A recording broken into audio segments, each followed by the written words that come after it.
함께 말씀 나누도록 하겠습니다. 우리는 지난주 사울과 요나단을 애도하는 다윗을 보았습니다. 다윗은 두 사람의 죽음과 블레셋에 패망한 이스라엘에 대한 슬픔을 애가로 만들어서 불렀죠. 오늘은 그 후에 일어난 일이에요. 우리 1절을 한번 같이 읽어보도록 하겠습니다. 1절 시작. 그 후에 다윗이 여호와께 여쭈어 아뢰되 여호와께서 이르시되 올라가라. 다윗이 아뢰되 어디로 가리이까? 이르시되 헤브론으로 갈지어다. 오늘 2장 1절은 그 후에라고 시작됩니다. 어떤 후인가? 다윗이 사울과 요나단을 애도한 후에, 즉 충분히 애도하고 슬퍼한 후에 이제 다윗이 무엇을 하기 시작하면 고민을 하기 시작한 거예요. 내가 계속 슬퍼하고 머물러만 있어야 하는가? 내가 이제는 나라를 위해 무엇을 해야 되지 않을까? 이런 고민을 하는 것입니다. 우리가 알다시피 다윗은 지금 블레셋에 있죠. 사울을 피해 블레셋으로 망명했어요. 그리고 시글락이라는 땅에서 1년 4개월 동안 머물었는데 다윗은 이제 고민이 드는 거예요. 내가 이렇게 있는 것이 하나님 뜻일까? 하나님이 일찍이 사무엘을 통해 나에게 기름을 부으시고 이 나라를 이끌라고 하셨는데 나라는 지금 패망하고 왕도 없고 왕조도 없는데 나 혼자 블레셋에서 편하게 있으면 될까? 내가 하나님을 위해 이제 무엇을 해야 될까? 다윗이 이 고민을 시작했고 그 고민 앞에 하나님 앞에 오늘 질문을 하는 거예요. 그것이 1절에 있는 그 후에 다윗이 여호와께 여쭈어 아뢰되라는 말이에요. 이 말을 영어 성경으로 보면 이 여쭈다는 말이 inquired라는 말로 뜻을 묻다라는 말이에요. 즉 다윗은 지금 단순하게 하나님 저 이제 어떻게 할까요? 블레셋에 있을까요? 이스라엘로 돌아갈까요? 뭐 그냥 이렇게 답을 구하는 게 아니에요. 오직 하나님의 뜻을 알고 싶습니다. 하나님이 나를 어떻게 이끄시길 원하시는지 제가 하나님의 뜻을 깨닫고 싶습니다라는 질문을 하는 거예요. 그 질문의 내용이 1절에 다 있는 건데 우리 그 관점으로 다시 한번 1절을 읽어봅시다. 시작. 그 후에 다윗이 여호와께 여쭈어 아뢰되 내가 유다 한 성읍으로 올라가리이까? 여호와께서 이르시되 올라가라. 다윗이 아뢰되 어디로 가리이까? 이르시되 헤브론으로 갈지어다. 1절에 보면 다윗이 질문을 할 때 제가 유다의 한 성읍으로 갈까요? 라고 묻는 것 때문에 우리가 오해할 수 있어요. 다윗도 그냥 하나님 앞에 막연하게 뭘 묻는 것이 아니라 예스 아니면 노인지를 묻는구나. 우리가 마치 하나님 이 남자가 맞습니까? 이 여자가 맞습니까? 하나님 제가 여기로 가야 됩니까? 이 회사를 가야 됩니까? 이렇게 다 정해놓고 하나님 앞에 예스인지 노인지만 알려달라고 하는 것처럼 다윗도 그렇게 기도하는구나 이렇게 착각할 수가 있는데 오히려 그 반대인 거예요. 그 기도가 아니에요. 다윗은 지금 국가의 존폐 앞에 많은 고민을 하고 있습니다. 나라는 패하고 나라를 이끌 사람들은 다 죽었어요. 그래서 자신이 나서고 싶은데 지금 나설 입장이 아닌 거예요. 다윗은 지금 10년 동안 이스라엘 백성들 앞에 보이지 않았던 사람이에요. 사울이 죽이려고 해서 맨날 이 동굴 저 동굴 저 광야 사람을 피해 다녔던 사람들이기 때문에 지금 딱 나타나갖고 이스라엘 백성들 앞에 내가 나타났습니다. 일찍이 사무엘이 나를 왕으로 선택하지 않았습니까? 이제 제가 다스렸습니다. 이렇게 하면 사람들한테 오히려 책만 받을 수 있어요. 여태 뭐하다 이제 나타나갖고 나라 다 망하니까 나와서 네가 왕이라고 하냐. 게다가 너 듣자니 블레셋 군대로 들어가서 우리랑 싸울 뻔했다는데 네가 무슨 자격이 있냐? 이런 책망을 들을 수도 있어요. 우리 시대로 따지면 완전 정치 생명이 끝난 정치적 영향력이 땅에 떨어진 사람이 된 거예요. 다윗도 그것을 아니까 이건 나설 수도 없고 안 나설 수도 없는 거예요.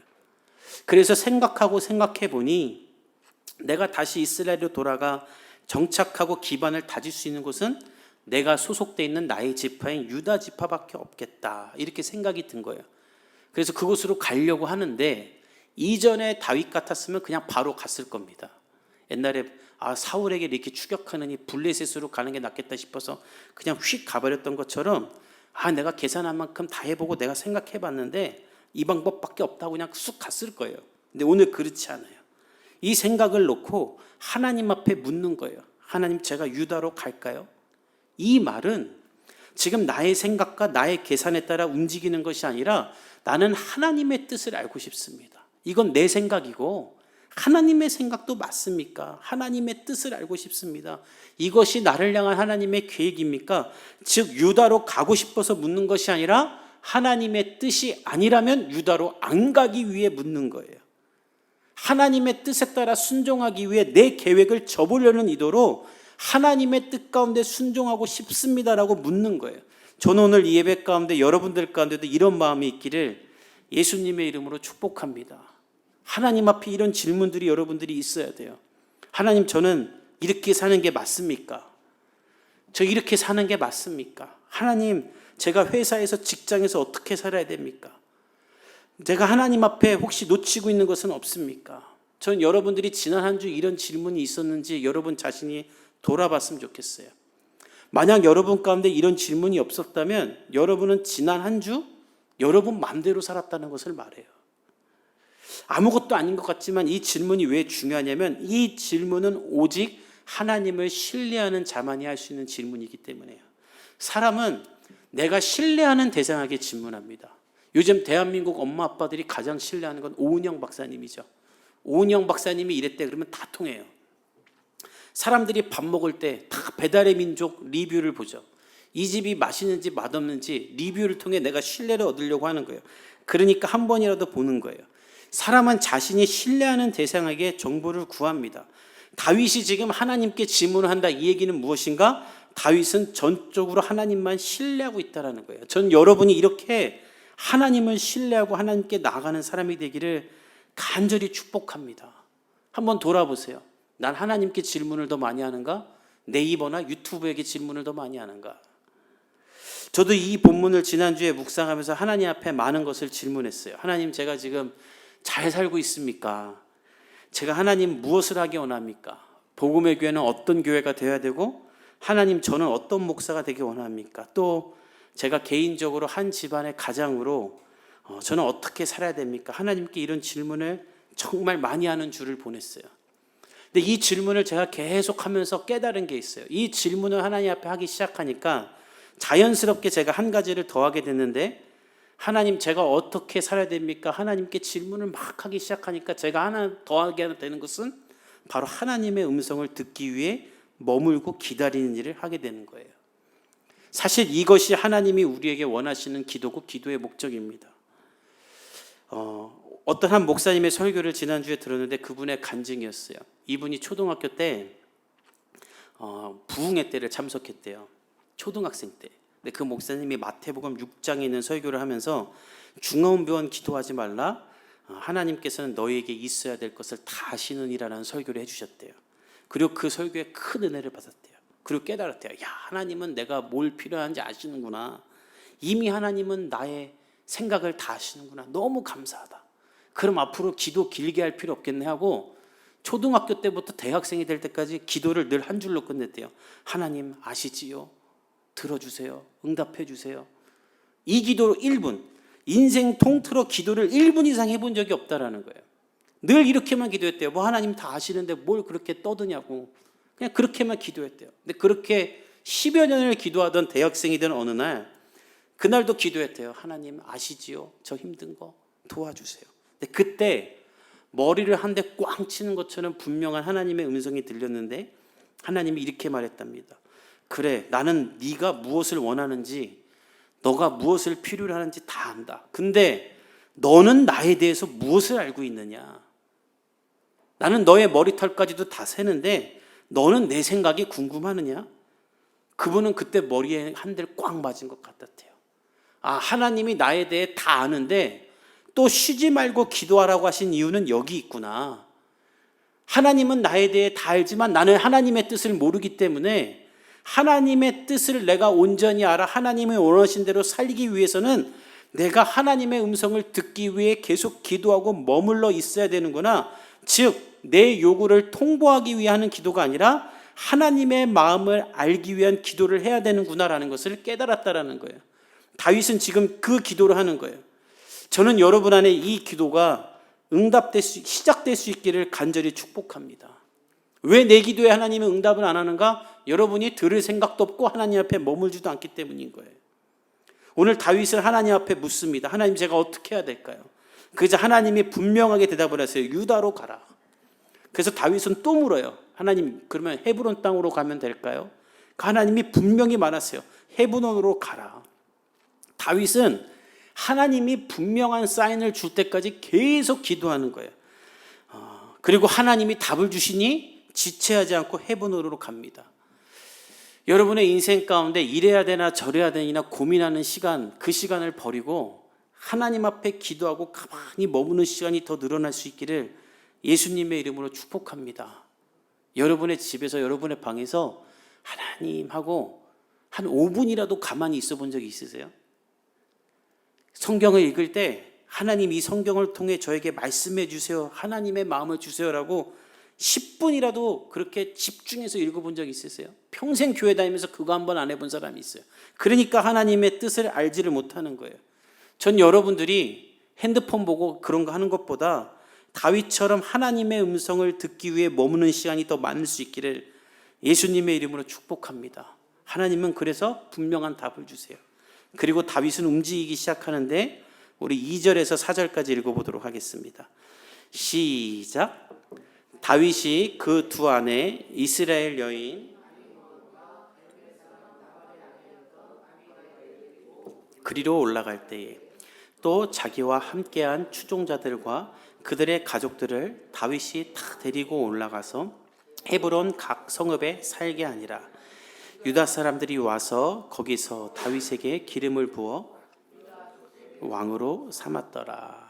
다윗은 하나님의 음성을 듣고 헤브론으로 갑니다. 근데 2절에 특별한 구절이 있어요. 다윗이 두 아내 아히노암과 아비가일을 데리고 헤브론으로 갔다. 근데 그러면서 이 두 여인이 어디 출신인지를 다 말해요. 이스라엘 출신이고 갈멜 출신이다. 근데 굳이 이거를 왜 밝혔는가? 당연히 아내들 데려갔겠죠. 이 말을 왜 하는가? 우리는 이스라엘을 모르기 때문에 이 구절이 어떤 의미인지를 읽으면 모르지만 이스라엘 사람들은 이 구절만 딱 봐도 무릎을 탁 치게 된답니다. 이 2절을 우리 상황으로 바꾸면 이런 거예요. 다윗이 하나님의 음성을 듣고 서울 광진구 구의 이동으로 가기 시작했다. 다윗에게는 마침 두 아내가 있었는데 아히노암은 광장동 출신이고 아비가일은 자양동 출신이었다. 이렇게 들으면 어떤 생각이 드세요? 아, 다윗이 자신의 고향이며 자기 아내들의 고향인 동네로 돌아간 거구나. 그러니까 여러분들 이게 딱 들어오지 않아요? 즉 홈코트, 고향으로 돌아갔다 이 이야기예요. 다윗을 반기는 사람들이 있는 유다 지파로 갔다 이 이야기인 거예요. 그러니까 이 사람들은 호의적일 수밖에 없죠. 다윗이 도착하자마자 600명과 그의 가족들을 다 성에서 자리 잡고 살 수 있도록 내어줍니다. 그리고 4절에 보면 유다 사람들이 다윗에게 왔다고 하는데 이 유다 사람들이라는 말은 원문으로 보면 유다의 장로들, 즉 유다 지파의 지도자들을 뜻해요. 그들이 다윗에게 나와서 기름을 붓고 그를 왕으로 받아들여줘요. 그러니까 여러분 이것을 잘 보세요. 하나님의 음성을 듣고 움직이니까 그 안에는 섭리가 있었고 나를 받아주고 그 즉시 바로 왕이 돼버리는 거예요. 저는 여러분들이 다윗처럼 하나님의 음성을 듣고 움직일 때 우리보다 더 빠르게 더 많은 일을 이루시는 하나님의 섭리를 경험하게 될 줄 믿습니다. 그러기 위해서 우리가 다윗처럼 기도를 해야 되는 거예요. 다윗은 시편 25편 4절에서 5절에 이렇게 말합니다. 우리 함께 자막을 통해 읽어봅시다. 시편 25편 4절에서 5절 시작. 여호와여 주의 도를 내게 보이시고 주의 길을 내게 가르치소서. 주의 진리로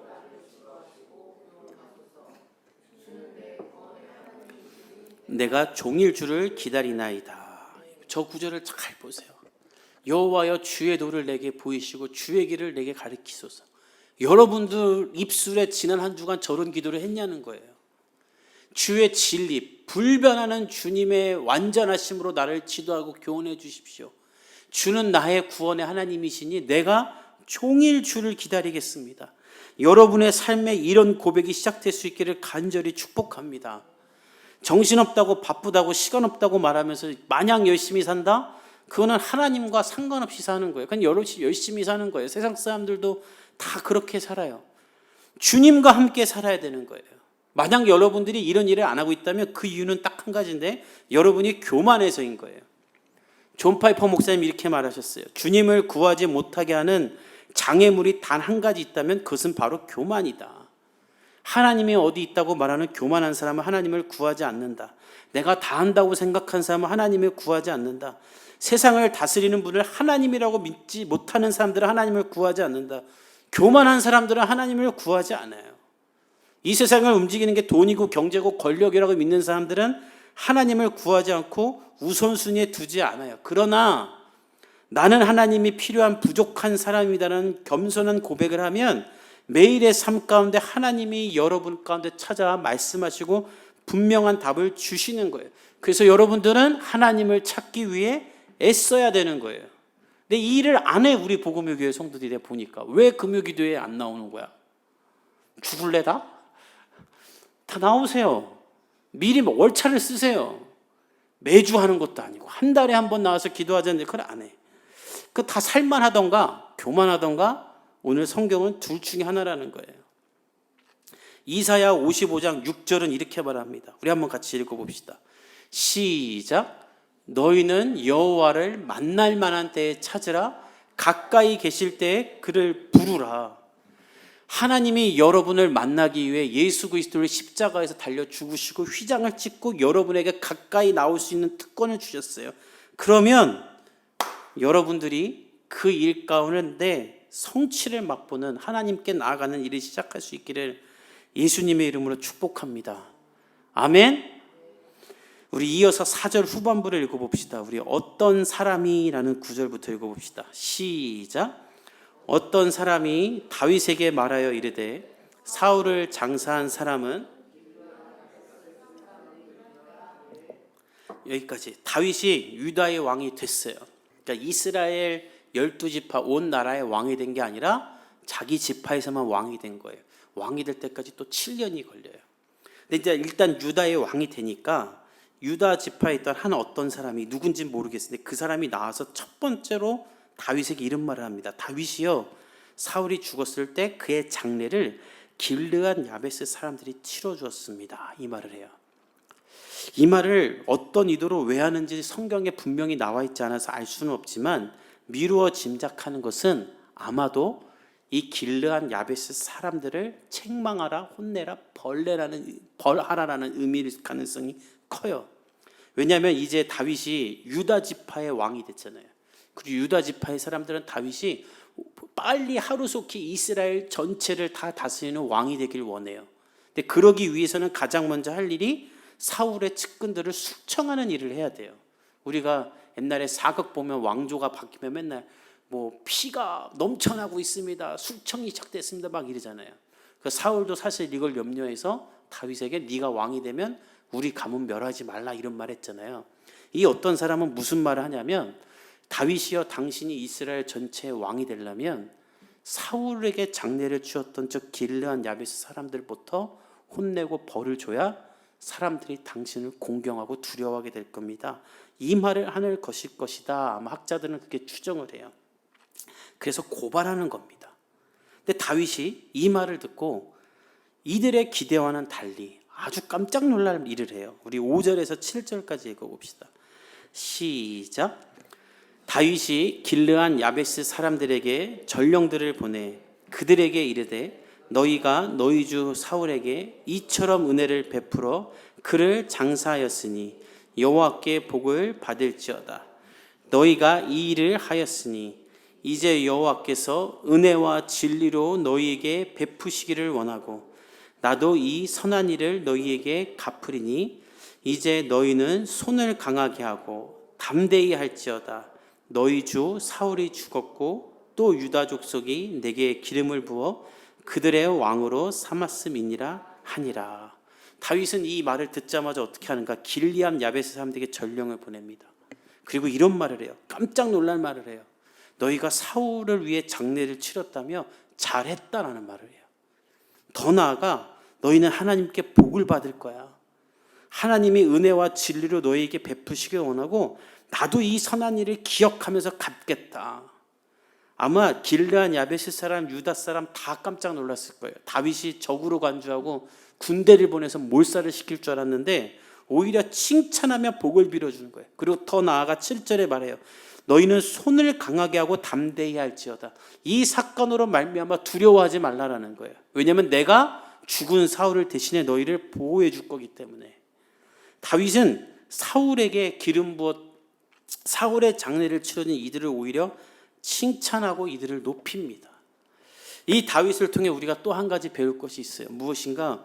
여러분, 내가 싫어하는 사람이라고, 나에게 안 맞는 사람이라고 다른 사람도 그 사람을 미워하거나 욕하도록 만드는 일을 여러분 하지 않기를 예수님의 이름으로 축복합니다.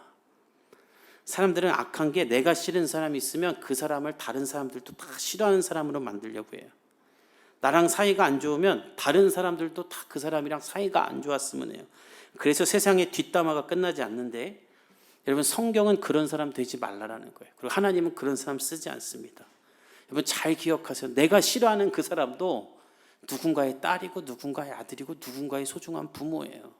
그리고 더 나아가 예수님이 구원하기 위해 죽기까지 십자가에 달려서 그 사람을 건져냈습니다. 여러분이 싫은 거지 하나님도 싫어하는 건 아니에요. 하나님은 여전히 그를 긍휼히 여기십니다. 억지로 좋아해라, 무조건 용서해라, 덮으라는 얘기가 아니에요. 그건 쉽지 않은 것이에요. 다 알아요. 다만 다윗처럼 여러분이 할 수 있으면 좋겠어요. 사울은 다윗의 원수였습니다. 장인어른인데 내 아내 뺏어갖고 딴 남자 주고 창 던지고 귀신 들려서 불쌍해서 수금 타줬어요. 다윗만이 수금을 타줄 때 온전하게 돌아와요. 근데 그런 다윗에게 창을 던지는 사람이에요. 이 사울 때문에 10년을 광야와 동굴에 숨어 살았어요. 그런데 다윗은 그의 장례를 치러준 사람들을 칭찬합니다. 왜? 나에겐 원수지만 사울은 하나님이 기름 부은 왕이었기 때문이에요. 전 여러분에게 이 마음이 있기를 예수님의 이름으로 축복합니다. 목회자들 사이에서도 이런 것들이 있어요. 목회자가 인정하는 목회자가 있고요, 성도가 좋아하는 목회자가 있어요. 성도들은 목회자를 잘 모르죠. 요 앞에 서 있는 것만 보고 좋아하잖아요. 근데 목회자들끼리는 그 사람의 삶을 다 알잖아요. 그러니까 목회자가 목회자를 인정 못하고 비난할 때가 많아요. 근데 저는 그 일을 안 하려고 그래요. 알아도. 왜냐하면 여전히 그를 통해 하나님이 하시고자 하는 일이 있기 때문에. 여러분들 가운데 목회자나 또 여러분들 주변에 여러분이 다녔던 교회에서 상처받았던 지도자들이 있을 수도 있어요. 그 상처는 하나님께서 여러분에게 회복할 수 있도록, 치유할 수 있도록 하나님이 일하실 것입니다. 여러분에게 상처 준 사람을 막 욕하려고 하지 마세요. 그를 비난하려고 하지 마세요. 되지 않는 용서 억지로 하라는 거 아니에요. 다만 다윗처럼 행할 수 있기로 여러분이 기도하고 하나님 앞에 이렇게 되게 해달라고 구하세요. 하나님이 여러분의 마음 가운데 참 자유와 평안을 주실 것입니다. 그런 한 주가 되기를 예수님의 이름으로 축복합니다. 우리 함께 기도하겠습니다.